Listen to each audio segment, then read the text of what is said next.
bem-vindos a mais um programa Direito Unifil. Eu sou o professor Danilo Delarco e eu vou apresentar hoje o terceiro programa e último daquela série que nós fizemos sobre direito imobiliário, dúvidas sobre locação, né? Hoje nós vamos falar um pouquinho do financiamento, o que é loteamento fechado, condomínio fechado, que confusão que as pessoas estão fazendo.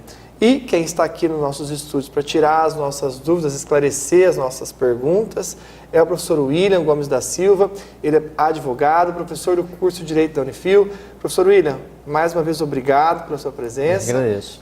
O nosso tempo é pequeno, mas enfim, nós conseguimos fazer 3 programas para poder esclarecer o máximo possível para a população em relação à questão do direito imobiliário, da locação de imóveis. Claro. Né? No programa anterior, no segundo programa, nós falamos um pouquinho, a gente encerrou sobre as garantias, né? Falando do fiador, falando da caução. Aí aqui no intervalo você estava até comentando com a gente, que eu acho importante falar que a caução não pode ser usada unilateralmente, né? De imediato. De imediato, depois, se não for necessário, vai ser devolvido para o locatário. Exatamente. Né? E a gente tem algumas outras dúvidas, né, que surgiram em relação à questão imobiliária.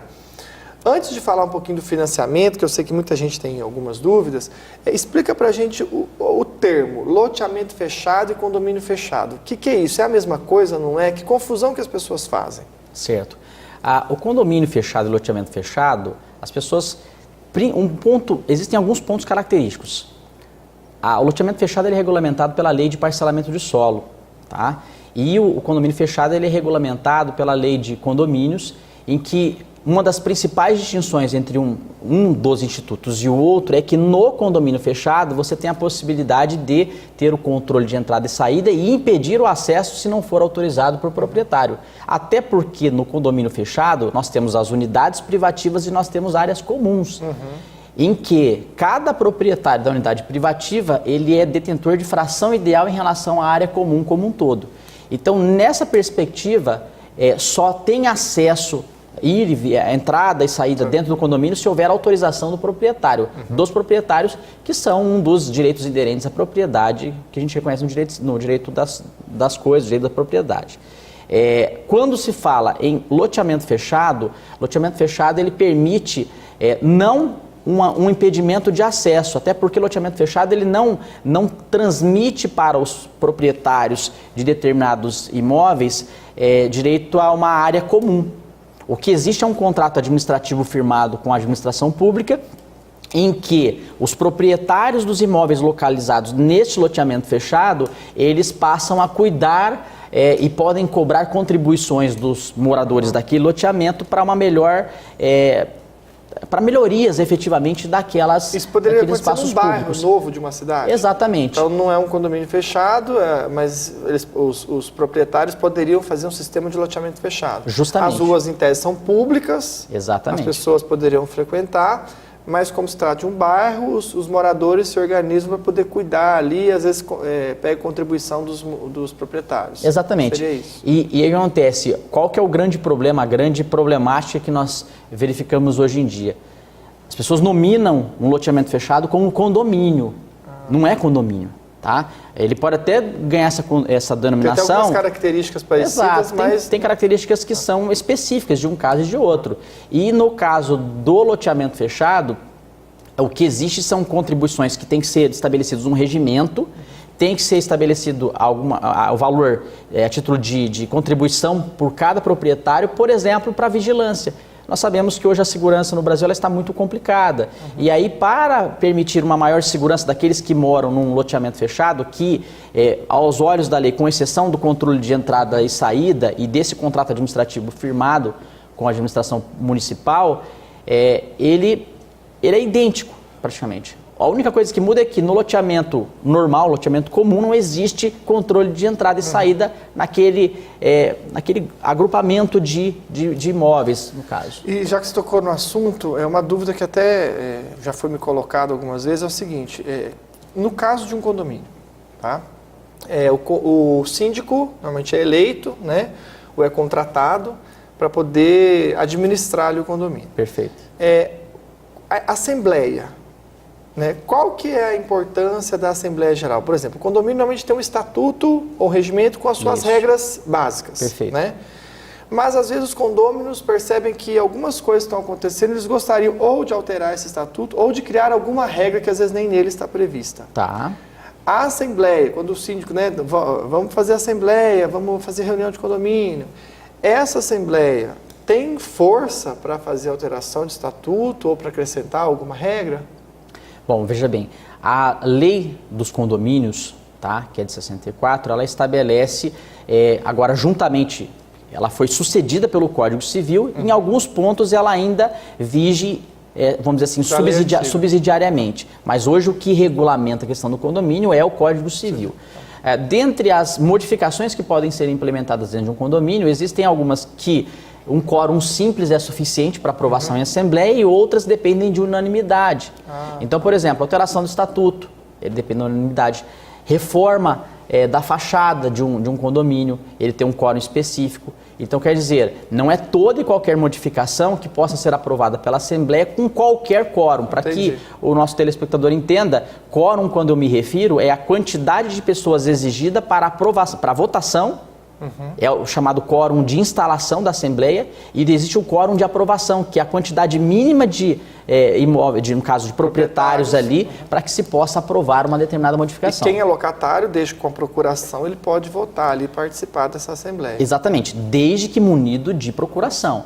Tá? Porque o locatário ele não é proprietário do imóvel, ele está exercendo um dos direitos inerentes à propriedade, que é cedido o uso e gozo daquele imóvel. Porém, qualquer tipo de modificação que vai afetar o proprietário, que no final das contas vai ser quem vai receber as melhorias, ou qualquer consequência da qual não concorde posteriormente o proprietário, é ele que vai ter a possibilidade de decidir. E um outro ponto bastante relevante nessa questão da votação em assembleia, não é admitida ali a votação por parte de condôminos inadimplentes. Então, até o momento da assembleia, o condômino ele deve estar em dia, ou no mínimo, que ele tenha efetivamente feito um parcelamento, feito a negociação. Exatamente. Entendi. Então, assim, é extremamente importante participar das assembleias de condomínio, né? Por causa dessas alterações, e principalmente quando é uma alteração, às vezes, de estatuto, teria que ter um quórum, uma quantidade de pessoas para conseguir ter essa aprovação. Exatamente. Né? Então, essa era uma dúvida que até eu tinha em relação à questão do condomínio. Bom, outro tema que antes da gente entrar no financiamento, que eu vou deixar para o último bloco, é a questão do patrimônio de afetação. O que é isso? Olha só que situação interessante. O patrimônio de afetação, ele é um instituto relativamente novo. Quando eu falo relativamente novo, porque ele vem de 2004. Antes da Lei 10.931 de 2004, nós não tínhamos, nos empreendimentos de incorporação de imóveis, uma garantia efetiva de que aqueles que adquirissem as unidades privativas, ao final do prazo comprometido da incorporação, ele viesse a receber a sua unidade, ou se não, se acontecesse qualquer tipo de problema, ele pudesse ter garantia de recebimento do valor que ele pagou. Isso aconteceu aqui em Londrina, salvo engano, se eu não estiver cometendo nenhuma gafe, que uma construtora que ficou paralisada ali e aparentemente está sendo retomada a obra por, inclusive, uma reunião, uma associação entre os proprietários dessas unidades privativas. Ele foi até um determinado ponto, não tinha dinheiro, a construtora quebrou, e não tinha patrimônio de afetação. O patrimônio de afetação ele veio acrescido por essa lei de 2004, que acrescentou artigo 31A, 31F da lei de condomínios e que veza sobre a incorporação imobiliária e sobre os condomínios. A partir desse momento, o patrimônio de afetação ele é um patrimônio que ele é estabelecido, ele é separado daquele destinado para a realização da incorporação e que serve para ressarcir eventuais danos que os adquirentes tenham em caso de paralisação da obra ou não possibilidade disso do seu término e ainda para garantir que ela seja finalizada. Então isso é interessante, porque, como você falou, antigamente às vezes quebrava uma construtora e os condôminos ficavam aí, né? À mercê. À mercê.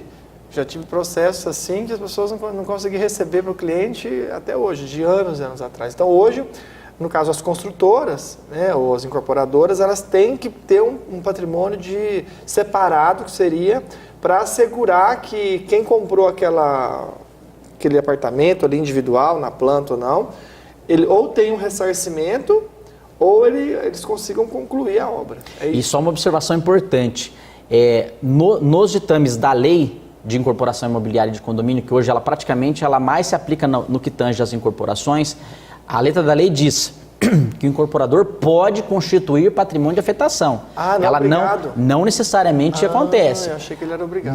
Mas na prática, o que acaba acontecendo? A maioria dos empreendimentos acaba constituindo. Por quê? Porque certamente uma forma até de conseguir vender, né? Exatamente. E um outro ponto, certamente os telespectadores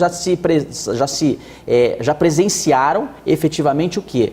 Uma placa na frente do empreendimento imobiliário dizendo lá, essa obra é financiada pelo Banco Itaú, pelo Banco Santander, pela Caixa Econômica. E muitas vezes, obviamente, banco não financia nada sem garantia. Então, normalmente nesse sentido, acaba havendo esse patrimônio de afetação para que não haja uma quebra da construtora, da incorporadora. Então é interessante, quem for comprar, quem está nos assistindo, né, verificar se existe. Exatamente. Tô comprando. Existe aqui patrimônio de afetação, né? Ou seja, vocês têm alguma garantia se a entrar numa crise, vocês não conseguirem concluir o imóvel, né? Exatamente. O prédio. Então é importante o consumidor sem dúvida verificar se existe isso. Eu também não sabia desse patrimônio. Você falou, achei que era obrigatório. Bom, 10 minutos já passou, nosso programa está aí bombando, mas a gente precisa fazer o intervalo. Então não sai daí, a gente volta já. Quando a gente é pequeno, ainda não pode tomar decisões. Às vezes é bom, mas às vezes não é.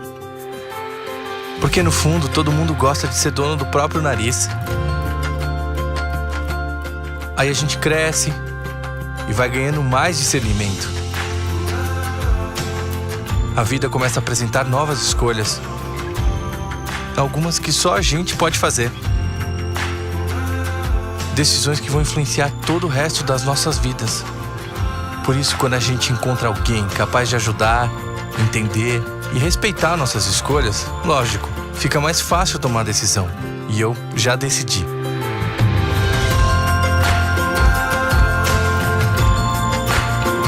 Unifil, você já decidiu.